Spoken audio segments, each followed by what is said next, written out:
Late one autumn evening at Crestwood boarding school, a sound echoed through the quiet halls that would haunt generations of students for decades. It was not a scream or a cry for help, but something far more unsettling. The slow, deliberate echo of heels striking the polished hallway floor. Students who heard it would later describe the same chilling detail. The steps sounded calm, almost patient, as though someone was walking the corridors long after everyone else had gone to sleep. That night marked the beginning of a story that many believe still lingers within the walls of that old school. The story of Elizabeth Carter, a teacher whose name would become tied to one of the most mysterious legends ever whispered in dormitories. But before we continue, let us know in the comments where you are watching from. We would love to hear from you. And do not forget to subscribe so you never miss our upcoming stories. Elizabeth Carter was known among students as a strict but dedicated teacher. She believed strongly in discipline, structure, and responsibility, and although some students feared her stern presence Your in the attention, classroom, please. We are beginning others now. respected her deeply. Yes, ma'am. She had a calm Good. voice, Let's review the a assignment. composed personality, and one detail that made her instantly recognizable throughout the school. Elizabeth Carter always wore red heels. Students could hear her approaching long before she entered a room, the sharp rhythm of her footsteps echoing down the hallways. One evening after classes had ended and the campus had settled into its usual quiet routine, Elizabeth Carter was last seen walking toward the faculty wing. Hours later, when teachers gathered the following morning, she was nowhere to be found. At first, the school administrators believed she had simply left the campus unexpectedly, but the silence surrounding her absence quickly raised troubling questions. Within days of Elizabeth Carter's disappearance, unusual stories began circulating among the students. At first they seemed small and easily dismissed. A door closing unexpectedly, lights flickering in an empty corridor, footsteps heard in parts of the school where no one was supposed to be. But the strange occurrences continued night after night, and soon they were no longer isolated experiences. Several students reported hearing footsteps moving slowly through the dormitory halls after midnight. The sound was distinct and unmistakable, a sharp echo that many described as heels striking the floor.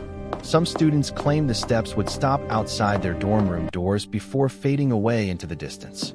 Teachers tried to reassure everyone that the sounds were simply the result of old building pipes or late-night staff patrols. Yet the explanations never seemed to match the precise rhythm that students insisted they heard.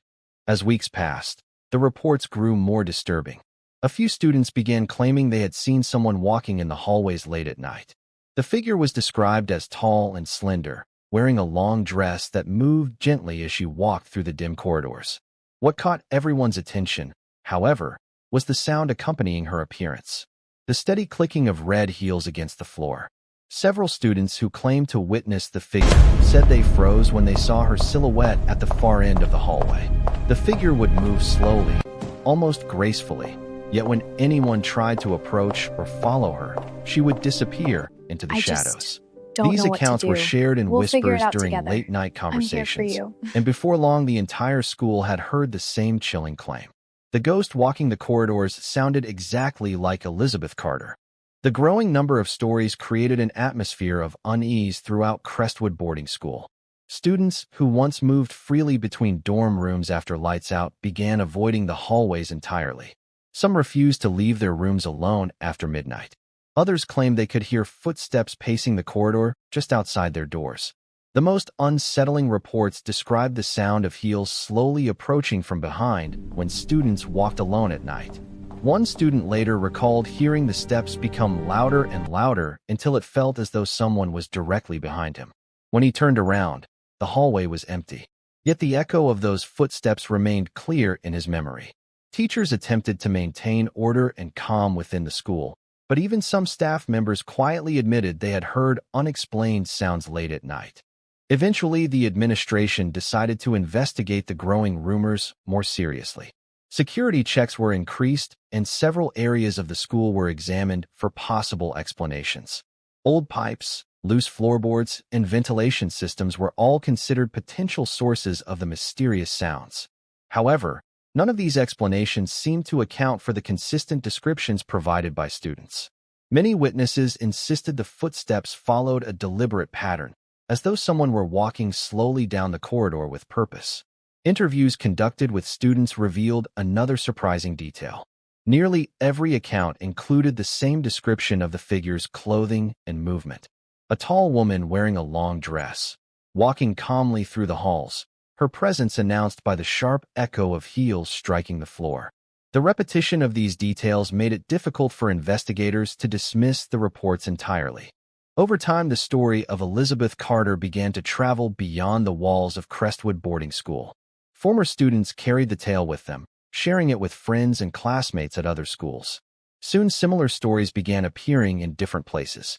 Students in other boarding schools claimed they too had heard footsteps in empty corridors after lights out.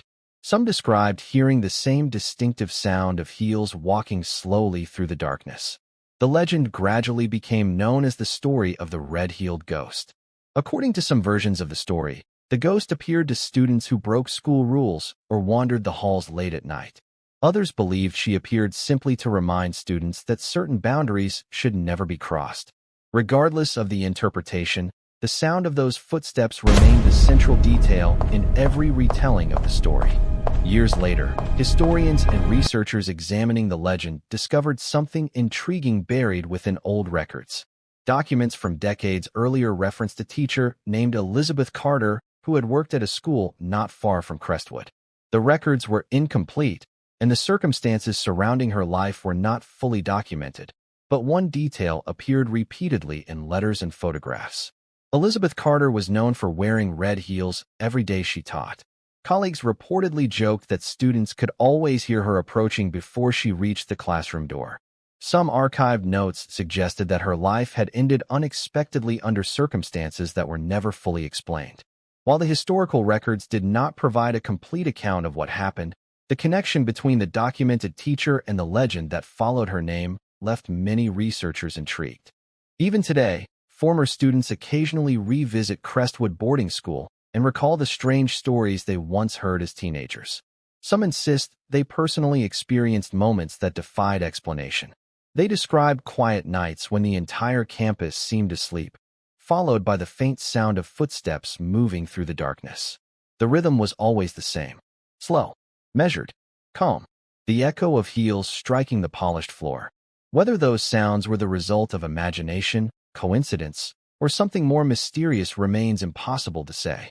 Yet the legend of Elizabeth Carter continues to be shared by each new generation of students who pass through the halls of that school. Perhaps the story of the red-heeled ghost is simply a legend created to frighten students into following the rules. Or perhaps it is the memory of a teacher whose presence left such a strong impression that it continues to echo through time. What remains undeniable is that many students claim they heard the same sound while walking alone through quiet school corridors.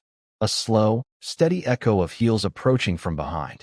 And if you ever find yourself alone in a silent hallway late at night, and you hear the unmistakable sound of footsteps following you through the darkness, there is one question you may have to answer for yourself. Would you dare to turn around? Do you believe the legend of the red-heeled ghost is real, or do you think it is simply a story told to scare students?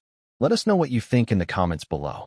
And if you enjoy mysterious stories like this one, be sure to subscribe for more legends, unsolved mysteries, and chilling stories from around the world. Because in our next video, we investigate a haunted boarding school where students claimed something was watching them from the windows every night.